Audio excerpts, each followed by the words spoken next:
એમ કહેવાતું હતું, ઘણી બધી મિસબિલીફ પણ ચાલી. એમ કહેવાતું હતું કે ઓશો રાત્રે જઈને સ્મશાનમાં સૂઈ જાય છે, જે વાત ખરેખર સાચી નહોતી. પણ એ ચાલવા નીકળતા અને ચાલતા ચાલતા થાકી જાય તો એનો રસ્તામાં સ્મશાન આવતું હતું. એટલે રસ્તામાં સ્મશાનના બાંકડે બેસીને થાકી જાય તો સૂઈ જાય તો એમાં ઊંઘ ચડી જાય તો સવારે ઉઠે.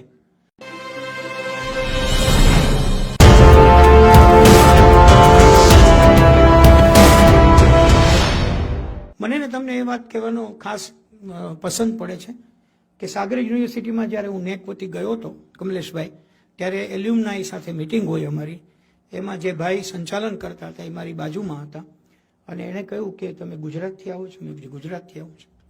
તો કે આજ रजनीश वहाँ आए थे? मैं हाँ, મને ખ્યાલ છે और हमने ही ना बोला था, यदि हाँ बोल दिया होता तो आज कच्छ में विदेशी चलन का पूरा वरसाद हो रहा था. અને સરસ મજાનું કાવ્યાત્મક એવું પ્રેઝન્ટેશન કરે, સંચાલન કરે. મેં એને પૂછ્યું કે આપકા નામ क्या है? तो कि आपने बॉबी देखा है? देखा है. झूठ बोले कौवा काटे याद है? हाँ याद है. उनका मैं राइटर हूं, मेरा नाम विठ्ठलभाई पटेल है. ઓશોના વખતમાં એ વિઠ્ઠલભાઈ પટેલ પાસે કાર હતી. ઓશો તો ચાલીને જ આવતા. હવે તમે વાત સાંભળજો. વર્માજી એમ કે છે કે અમારે લોકોને શહેરમાં જવું હોય ને તો વિઠ્ઠલભાઈને કહીએ કે તમે કાલે ગાડી લેતા આવજો ને, પછી તમે અમને શહેરમાં છોડી દેજો. એક દિવસ કે એને આવીને મને રજનીશે કહ્યું કે शहर में जाना है तो क्या करते हैं आप? तो कि वो गाड़ी है विठ्ठल भाई की, बोल देंगे, वो लेके आएंगे, चले जाना. कल का बोल दूं? तो कि नहीं, मेरे को तो जनवरी में जाना है. વર્મા કહે છે કે આ વાત સપ્ટેમ્બરમાં થઈ રહી હતી. ત્યારે અમને વિચાર આવ્યો કે જેને જાન્યુઆરીમાં જવું છે એનું નક્કી જો વિચારવાનું કામ સપ્ટેમ્બરમાં આ માણસ કરતો હોય તો આ કેટલું ઊંડું અને લાંબુ વિચારી શકતા હશે. એ વખતે એણે નક્કી કર્યું કે એ વખતે કરી દે, પણ જાન્યુઆરીમાં, હમણાં નહીં. આપણને ઘણીવાર એવું લાગે કે શું કામ ઓશો આપણે સમજી શકતા નથી.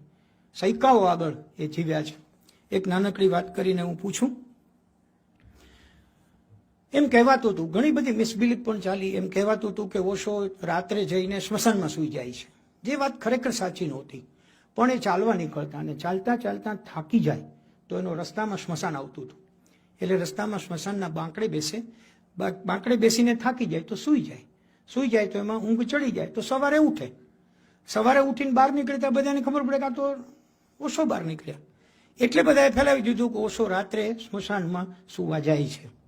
સૂવા નથી જતા, ત્યાં આવી રીતે બેસતા હતા. કારણ કે એણે કહ્યું કે કોઈ પણ જગ્યાએ હું બેસી શકું, કોઈ પણ જગ્યાએ હું વાત કરી શકું. અને એ એણે બરાબર મનમાં ઉતાર્યું. બહુ જાણીતી વાત છે એટલે એ વાત કરીને હું મારા વિડીયો તરફ જાઉં.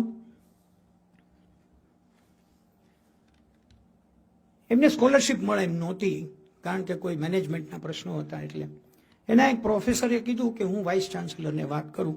વાઇસ ચાન્સેલર હતા આરબી ત્રિપાઠી. એ કે બહુ સરસ માણસ છે, તો હું એને વાત કરું, એ તને સ્કોલરશિપ આપશે. પણ એના અધ્યાપકને ખબર કે આ જરાક બોલવા ચાલવામાં દંગા કરી નાખે એવો માણસ છે. એટલે એણે કીધું તારે કંઈ નહીં બોલવાનું, હું બધી વાત કરીશ. તો કે કંઈ વાંધો નહીં. હવે ગયા અને પેલા શરૂ કર્યું ત્યાં ત્રિપાઠી સાહેબને શું સૂઝ્યું?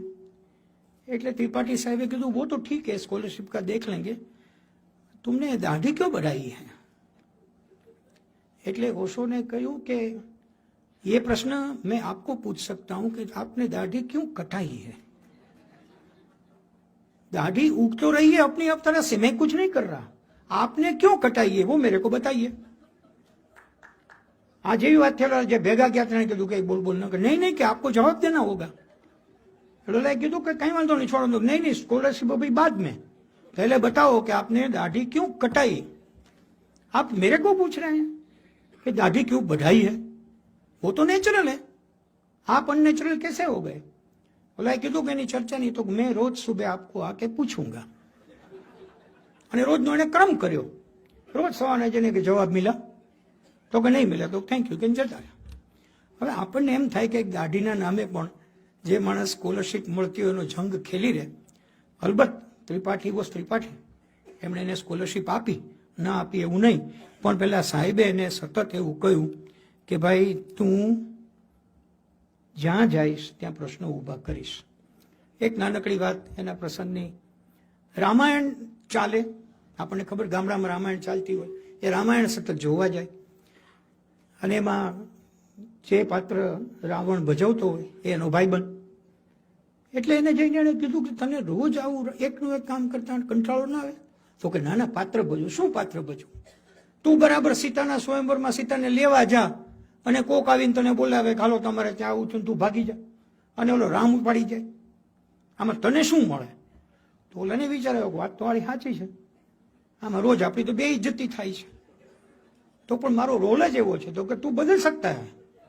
कैसे बदलूं? के एक कल इतना काम करना कि जब भी रावण धनुष के नजीक पहुंचे तो तुमको बोलना है, वो आदमी दौड़ के आएगा कि आपके लंका में आग लगी है, जल्दी निकलो.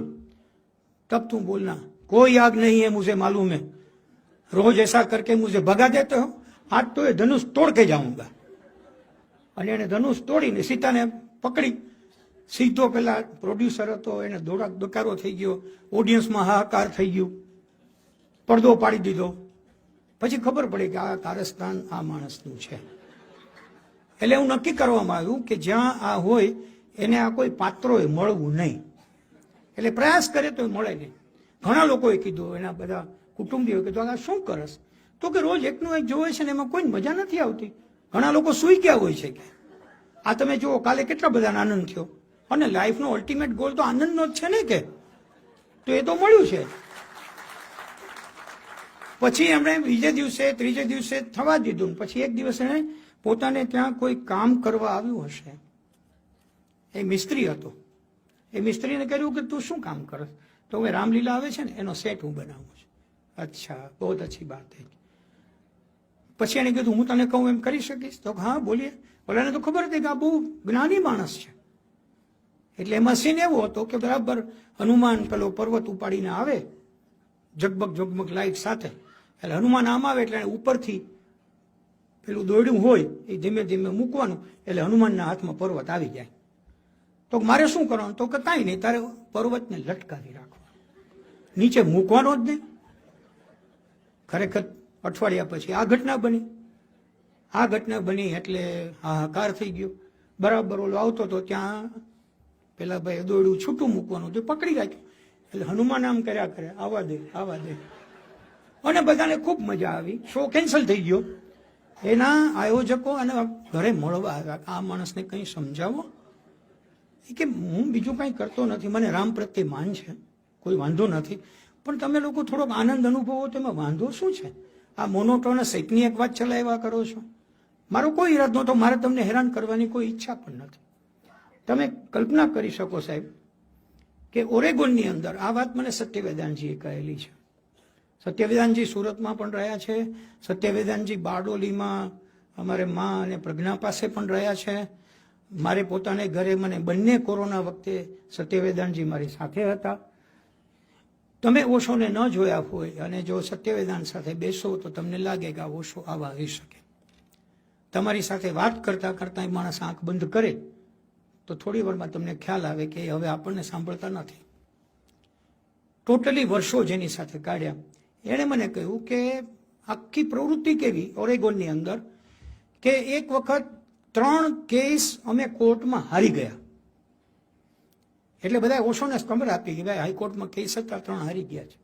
તો અમે વાત કરતા હતા ત્યાં બહાર ઢોલ નગારા વાગે ને બધા કૂદતા કૂદતા આનંદ કરે ને મ્યુઝિક વગાડે ને પીપળું વગાડે ને. એટલે અમે બહાર જોવા આવ્યા કે શું થયું. તો બધા નાચતા હતા. તો એને પૂછ્યું કે કેમ નાચો છો? તો કે નાચના તો ચાહીએ, આજ હમ હાઈકોર્ટ મેં હાર ગયે હૈ. ત્યાંનું એન્વાયરમેન્ટ એવું હતું કે હાઈકોર્ટમાં હારી જાઓ તો એમાંથી આનંદ લ્યો, જે થવાનું હતું તે થયું.